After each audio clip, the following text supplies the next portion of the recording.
وہ اس کو معلوم ہوا کہ حضرت امیر حمزہ کا کی شہادت ہو گئی، وہ شہید ہو گئے تھے. وہاں سے دوڑی دوڑی آئی اور آ کر کے وہ لاش پہ چڑھ کر کے جو ہے سینہ چاک کیا، ناک کان جو ہے وہ اعضا کاٹ دیے اور سینہ چاک کر کے اس میں سے کلیجہ نکالا اور چبایا، چبا کے تھوک دیا. اسلام میں یہ مسلح، اس کو مسلح کرنا کہتے ہیں، مسلح منع ہے. اور خون لے لے کر کے شہید تھے، یہ خون اٹھا اٹھا کے اپنے بالوں کو رنگ دی گئی، بالوں میں وہ خون حضرت امیر حمزہ کا لگایا اور اپنی وہ قسم پوری کر رہے. تو ظاہر سی بات ہے لاش کا مسئلہ ہو گیا تو لاش کے ٹکڑے ٹکڑے کر دیے اس نے. بہرحال یہ ایک بہت اہم شخصیت تھی جو رسول اللہ صلی اللہ علیہ وسلم کو بہت پیارے تھے. اپنے چچا تھے اور عمر میں زیادہ تفاوت نہیں تھا. آپ کے دودھ شریک بھائی بھی تھے، چچا تھے لیکن دودھ شریک بھائی بھی تھے، بہت عزیز تھے. پھر اس کے بعد جنگ کا مسئلہ یہ ہوا کہ جب یہ چاروں طرف سے دباؤ ہوا تو دباتے دباتے یہ لوگ کفار مشرکین نے میدان چھوڑ دیا اور وہاں سے بھاگے. قریش جب بھاگنے لگے تو ظاہر سی بات ہے کہ جب جنگ کے میدان میں کسی کا پیر اکھڑ جاتا ہے تو آدمی پیسہ نہیں دیکھتا، سامان نہیں دیکھتا، سب چھوڑ چھاڑ کے بھاگا. وہ چھوڑ چھاڑ کے بھاگے سامان ومان. تو وہ نیچے میں تھے، دو طرح کے تھے اس میں، ایک وہ لوگ جو زمین پہ تھے اور ایک وہ جو گھاٹی پہ اوپر تھے. اس پہاڑی پر تھے جبل الرمات پہ تیرنداز. نیچے جو ہے وہ مال کے لیے کہ بھئی یہ جو ہے مال غنیمت ہے، تو یہ مال غنیمت میرا ہوا. تو وہ مال غنیمت کے لیے دوڑ پڑے وہ، کیونکہ جنگ ان کے حساب سے جیت لی گئی. اب جو سب سامان لے رہے تھے اوپر جو بیٹھے ہوئے تھے، اللہ کے رسول نے فرمایا تھا کسی صورت میں وہاں سے ہٹنا نہیں. وہ وہاں سے کھسک گئے.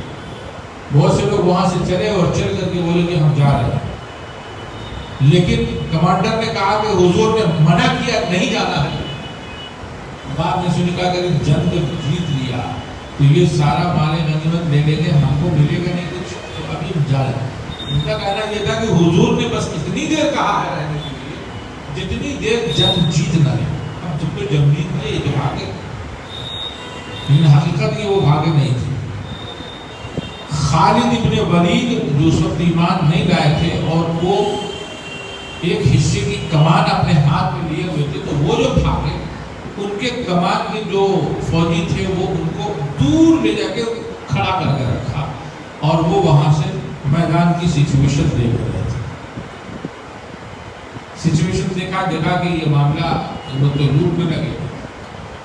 تو وہاں سے انہوں نے، اور جو جبل الرمات میں جو 50 آدمی تھے وہ گھر میں 10 آدمی ہو، 10 آدمی میں کتنے چلے گئے. حضور نے سمجھ کر کے پورے طور پر ایک اسٹریٹجی بنائی تھی. وہ نیچے آ گیا تو خالد ابن ولید وہاں سے حملہ شروع کیا اور بہت تیزی کے ساتھ اندر گھسے کہ وہ 10 تیرانداز کچھ نہ کر سکتے. اور پھر آپ جنگ کا پالا پلٹ گئے. غلطی کیا تھی کہ رسول اللہ صلی اللہ علیہ وسلم نے جو فرمایا تھا اس پہ ذرا سا مسٹیک ہو گیا، جیتی ہوئی بازی ہار. اب صاحب جب گھسے تو جنگ کا نقشہ بدل گیا.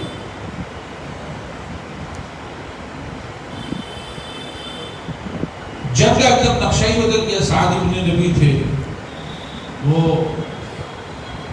بہت زخمی ہو گئے. جب زخمی ہوئے اور اس کے بعد ان کو لگا کہ اب ہم جان بھر نہیں سکے تو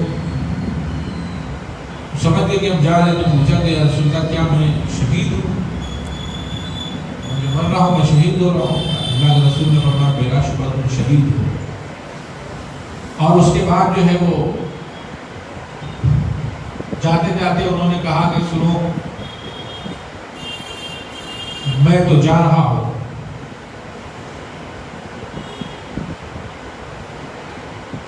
لیکن تمام لوگ حضور کی خدمت میں لگے رہے، اور حضور سرور کائنات صلی اللہ علیہ وسلم کھڑے تھے۔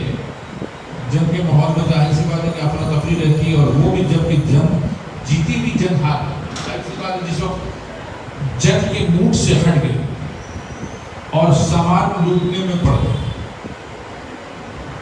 اب تو جنگی اسپرٹ تھوڑی سی ختم ہو جاتی ہے۔ وہ مال کے چکر میں تو ظاہر سی بات اسلحہ کدھر ہے، جو آپ جنگ کے موقع پر جو آدمی الرٹ رہتا وہ الرٹ نہیں رہ پا رہے تھے۔ ادھر حضور سرور کائنات صلی اللہ تعالیٰ علیہ وسلم کھڑے تھے، ابن امیہ نے وہاں سے ڈھیلا مارا، پتھر چلائے تو حضور سرور کائنات صلی اللہ علیہ وسلم کے دانت پہ لگا، اور دو دانت شہید ہو گئے۔ اور اس کے بعد حضرت ابو عبیدہ اور حضرت ابو بکر ساتھ میں تھے، اور وہ حضور جو ہے ایک گڈھے میں جو افراتفری ہوئی تو حضور زمین سے ہٹ کے گڈھا تھا اس گڈھے میں آ گئے۔ تو حضور صلی اللہ علیہ وسلم کو جو زخم پہنچا، اور جو کڑی جو تھی خور کی وہ سر میں دھس گئی، اور یعنی اس زور کا پتھر تھا کہ پیشانی پہ لگا، لیکن پیشانی کی چونکہ لڑیاں اس کی جو زنجیر ہوتی ہے خور کی لوہے کی، وہ پیشانی میں دھس گئی، اور جب دھسی تو زخم سے خون نکلنے لگا۔ تو حضور کو حضرت ابو عبیدہ اور حضرت ابو بکر صدیق رضی اللہ تعالیٰ عنہ وہ اپنے دانتوں سے پکڑ کر کے نکالنے لگے، اور وہ اتنا زیادہ ہی دھس چکی تھی کہ نکالنے کے چکر میں دو دانت بھی شہید ہو گئے۔ بہرحال اس وقت جو ہے زخم کو صاف کیا گیا، پانی لایا گیا، زخم کو صاف کیا گیا، اور اس کے بعد حضرت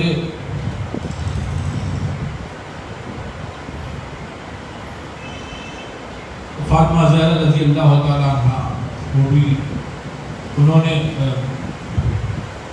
آگ جلائی اور چٹائی جلا کر کے اس کی راکھ آپ کے زخم پہ رکھا گیا تاکہ خون ڈوب جائے، اور پھر حضور صلی اللہ علیہ وسلم کو حضرت طلحہ نے اپنے کاندھے پر بٹھایا، اور وہ لنگڑاتے تھے لیکن پیر کو دبا کے تاکہ حضور کو میری لنگڑاہٹ سے کوئی تکلیف نہ ہو۔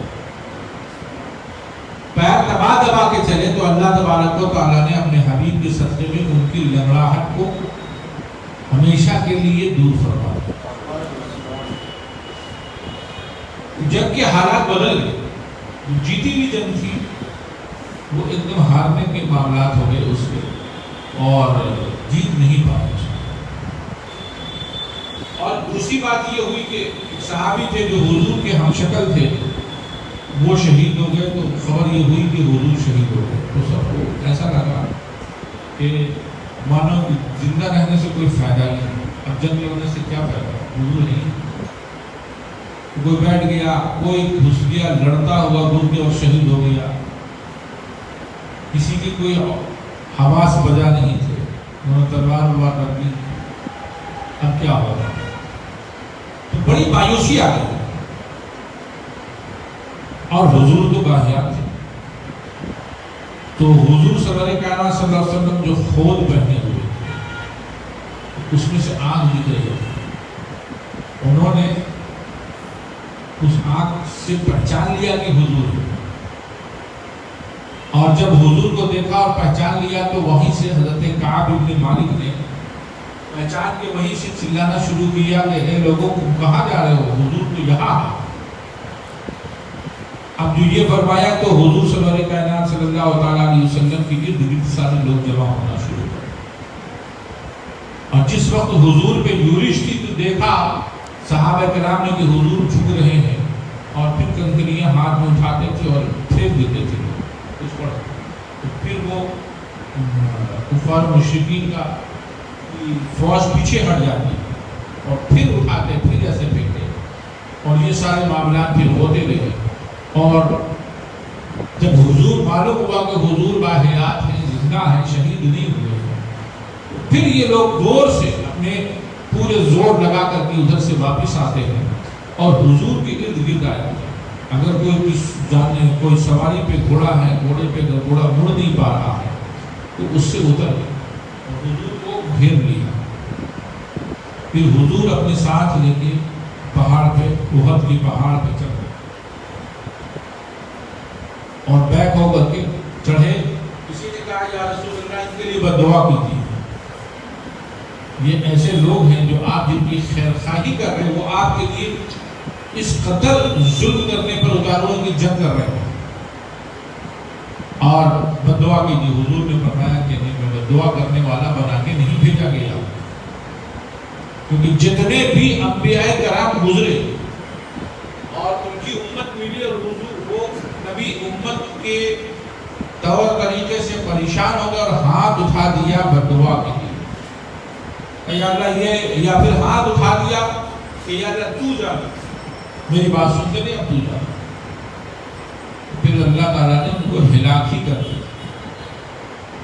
یہ اللہ کے رسول صلی اللہ علیہ وسلم کا کرم ہے کہ انہوں نے کبھی بھی اپنی امت کے لیے بد دعا کے لیے ہاتھ نہیں اٹھایا۔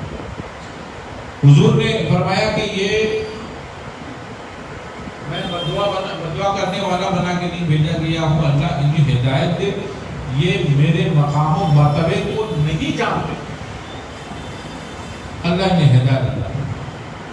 تو بد دعا کی درخواست پر بھی آپ نے دعا عطا فرمائی، اور اس طرح سے یہ جو جنگ تھی وہ جنگ جیتی ہوئی تھی، سارے دشمن بھاگ چکے تھے، لیکن پھر وہ جیت جو ہے شکست میں تبدیل ہو گئی، صرف اس وجہ سے کہ حضور سرور کائنات صلی اللہ علیہ وسلم نے جو بات کہی تھی پورے تنبیہ کے ساتھ اور پورے زور سے کہ یہ حالات جیسے بھی ہو تم کو یہ جگہ چھوڑنی نہیں ہے، اور انہوں نے چھوڑ دی، اس کا خمیازہ بھگتنا پڑا، اور اس کو سدھارنے کے لیے پھر کوئی صورت نہیں نکلی جس کی وجہ سے وہ جیتی ہوئی جنگ بھی جو ہے ہار نہیں پڑی۔ بہرحال یہ نہ ہار ہوئی نہ جیت ہوئی، جیت تو نہیں کہیں گے، اور مگر یہ کہ حضور پہ ایسی جانثاری تھی صحابہ کرام کی کہ پھر وہ جنگ نہیں ہوئی بلکہ گتھا جو لڑائی ہوتی ہے وہ اس چیز میں تبدیل ہو گئی۔ تو یہ جو معاملات ہیں یعنی حضور پہ پیر در پیر جنگ تھوپی جا رہی، شروعات بھی انہوں نے کی، شروعات میں کوئی مارا نہیں گیا، اطمینان تھا، لیکن انہوں نے جنگ چھیڑی، آدمی مر گیا، تو اب اس کا انتقام لے لیں گے، اب اس میں جو مارے جائے گا اس کا انتقام چلے گا، اس میں بھی جو مارے گئے۔ آئیے کہ مسلمانوں میں بھی جو بہت اہم شخصیات تھیں، اس میں سے حمزہ تھے، وہ شہید ہو گئے، جس کا حضور کو بہت افسوس تھا، بہت غمزدہ ہوئے۔ حضور نے دیکھا تو حضور کی آنکھوں میں آنسو آ گئے، اور لوگوں نے پوچھا یا رسول اللہ رو رہے، انہوں نے منع کیا تھا، حضور نے فرمایا رونا منع نہیں، جو بین کرتا ہے انسان، کپڑے پھاڑتا ہے، چہرے پہ تماچے مارتا ہے اور سر کے بال نوچتا ہے، وہ منع ہے، تو یہ منع نہیں ہے۔